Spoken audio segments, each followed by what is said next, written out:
చైనాకు bye bye, భారత్కు hi hi అంటోంది జపాన్. మన దేశంలో పెట్టుబడులు పెట్టేందుకు ఆ దేశ బ్యాంకులు ఆసక్తి చూపిస్తున్నాయి. ఒకప్పటి వరకు చైనాకు పెద్దపీట వేసిన సంస్థలు ఇప్పుడు అక్కడి పరిస్థితులను దృష్టిలో పెట్టుకుని వెనకడుగు వేస్తున్నాయి. ఎందుకలా? ఏ బ్యాంకులు భారత్లో పెట్టుబడులకు సిద్ధమవుతున్నాయి? ఎందుకు?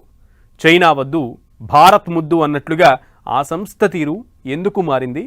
ఎలా మారింది? Watch this.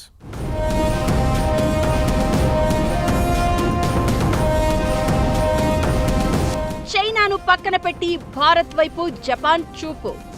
Bharat the best place అని ఎందుకు ఫిక్స్ అయ్యాయి? జపాన్ పెట్టుబడులు పెరిగితే సీనే మారుతుందా? భారత్ జపాన్ వాణిజ్య బంధం ఫ్యూచర్ ఏంటి? విదేశాల్లో వాణిజ్య విస్తరణ వ్యూహంలో భాగంగా చైనాకు పెద్దపీట వేసేది జపాన్. జపాన్కు చెందిన కంపెనీలు చైనాలో ఫ్యాక్టరీలు పెడితే నిధులు సమకూర్చడం, సప్లై చైన్కు సపోర్టు చేయడం, వాణిజ్యాన్ని ఈజీ చేయడం లాంటి పనులను జపాన్ బ్యాంకులు నిర్వహించేవి. అయితే ఇదంతా గతం. పరిస్థితి పూర్తిగా మారిపోయింది. చైనాను పక్కన పెట్టి జపాన్ కంపెనీలు ఇప్పుడు భారత్ వైపు చూస్తున్నాయి. చైనాలో ఆర్థిక వృద్ధి మందగించడం, ఉత్పత్తి ఖర్చులు పెరగడంతో పాటు భౌగోళిక రాజకీయ అనిశ్చితులు కూడా కనిపిస్తూ ఉండడంతో జపాన్ కంపెనీలు తమ చైనా వ్యూహాన్ని పక్కన పెడుతున్నాయి. దీంతో ఆ దేశ బ్యాంకులు భారత్తో పాటు ఆగ్నేయాసియా దేశాల వైపు తమ ఫోకస్ పెంచుతున్నాయి. ఇదేదో ప్రస్తుతానికి మాత్రమే పరిమితం కాదు, భవిష్యత్తును దృష్టిలో పెట్టుకుని అడుగులు వేస్తున్నాయి. జపాన్ లోకల్ బ్యాంకులు చైనాలో తమ కార్యకలాపాలను తగ్గిస్తూ భారత్, సింగపూర్ వైపు చూస్తూ ఉండగా, ఆ దేశానికి చెందిన బడా ఆర్థిక సంస్థలు ఇండియాకు చెందిన బ్యాంకింగ్, ఫైనాన్షియల్ సర్వీసెస్ రంగాల్లో చరిత్రలోనే అతిపెద్ద పెట్టుబడులు పెడుతున్నాయి. ఆసియాలో మ్యానుఫ్యాక్చరింగ్, ఇన్వెస్ట్మెంట్ రంగాల్లో జరుగుతున్న అతిపెద్ద మార్పునకు ఇది సంకేతం అనే చర్చ జరుగుతోంది. ఈ మార్పు భారత్కు భారీ ప్లస్ అవుతోంది. చైనా పనిచేస్తున్న జపాన్ కంపెనీలకు రోజురోజుకు సవాళ్లు పెరుగుతున్నాయి. దీంతో జపాన్ ప్రాంతీయ బ్యాంకులు తమ కార్యకలాపాలను అక్కడ తగ్గిస్తున్నాయి. డ్రాగన్ దేశంలో కార్మిక వ్యయాలు భారీగా పెరుగుతున్నాయి. దీంతో పాటు స్థానిక కంపెనీల నుంచి తీవ్రమైన పోటీ కనిపిస్తోంది. చాలా రంగాల్లో డిమాండ్ తగ్గిపోతోంది. గత 5 ఏళ్లలో చైనాలో జపాన్ స్థానిక బ్యాంకుల సంఖ్య దాదాపు 20% పైగా తగ్గిపోయింది. జపాన్కు చెందిన చిబా బ్యాంక్, ది 77 బ్యాంక్ సింగపూర్లో కొత్త శాఖలు ప్రారంభించగా, సైక్యో బ్యాంక్ ఇండోనేషియాలో తమ అనుబంధ సంస్థను ప్రారంభిస్తోంది. చైనాపై ఆధారపడకుండా ఆగ్నేయాసియాలో పెట్టుబడులు పెడుతున్న జపాన్ కంపెనీలకు సపోర్టుగా ఉండాలని ఆ బ్యాంకులు ఇలాంటి నిర్ణయాలు తీసుకున్నట్లు కనిపిస్తోంది. మరీ ముఖ్యంగా ఆటోమొబైల్ రంగంలో చైనాకు ఆల్టర్నేట్ గా జపాన్ కంపెనీలు ఇతర దేశాల్లో ఉత్పత్తిని విస్తరిస్తున్నాయి. దీన్ని కూడా దృష్టిలో పెట్టుకుని జపాన్ బ్యాంకులు ఇలాంటి నిర్ణయాలు తీసుకుంటున్నాయి.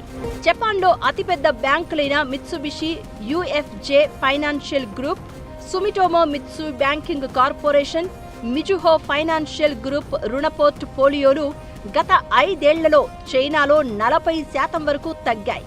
భవిష్యత్తును దృష్టిలో పెట్టుకుని ఇప్పుడు ఆ కంపెనీలు భారత్ వైపు చూస్తున్నాయి.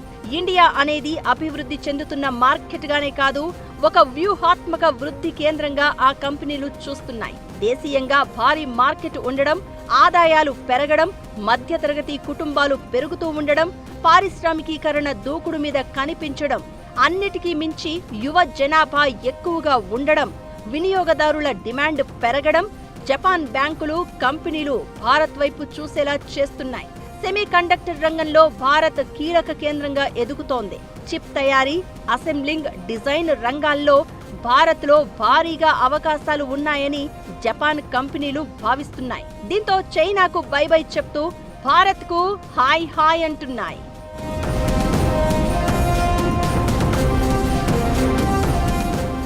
భారత్లో చాలా కంపెనీల్లో జపాన్ బ్యాంకులు ఇప్పటికే భారీగా పెట్టుబడులు పెడుతున్నాయి. రాబోయే రోజుల్లో ఇవి మరింత పెరిగే అవకాశమూ ఉంది. దీంతో భారత్, జపాన్ మధ్య వాణిజ్య బంధం మరింత స్ట్రాంగ్ కావడం ఖాయం. ఇంతకీ జపాన్ బ్యాంకులు పెట్టుబడి పెడుతున్న సంస్థలేంటి? భారత ఆటోమొబైల్ రంగంలో సరికొత్త విప్లవం చూడబోతున్నామా?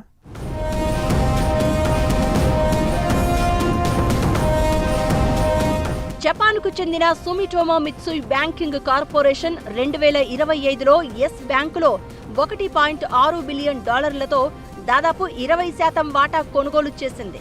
ఇక $4.45 బిలియన్ శ్రీరామ్ ఫైనాన్స్ లో 25% వాటాతో పాటు డిఎంఐ ఫైనాన్స్ లో మిత్సుబిషి ఫైనాన్షియల్ గ్రూప్ భారీగా షేర్ తీసుకుంది. అవెండిస్ ఫైనాన్షియల్ సర్వీసెస్ లో జపాన్కు చెందిన మిజుహో బ్యాంక్ మెజారిటీ వాటా కొనుగోలు చేసింది. దీంతో ఇండియన్ టెక్నాలజీ, స్టార్టప్, డిజిటల్ ఆర్థిక వ్యవస్థలో ఆ సంస్థకు డైరెక్ట్ ఎంట్రీ లభించినట్లు అయింది.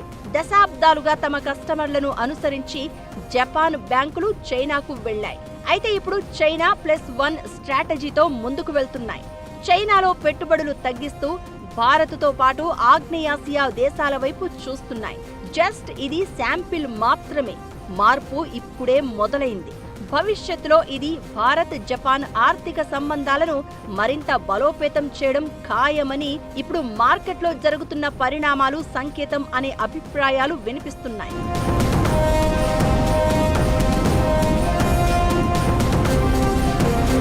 బ్యాంకులతో పాటు మ్యానుఫ్యాక్చరింగ్, ఆటోమొబైల్ కంపెనీలు ఇప్పుడు భారత్ను భారీ వృద్ధి మార్కెట్గా చూస్తున్నాయి. దీంతో రాబోయే రోజుల్లో భారత ఆటోమొబైల్ రంగంలో ఒక విప్లవం మొదలయ్యే అవకాశాలు ఉన్నాయనే చర్చ జరుగుతోంది.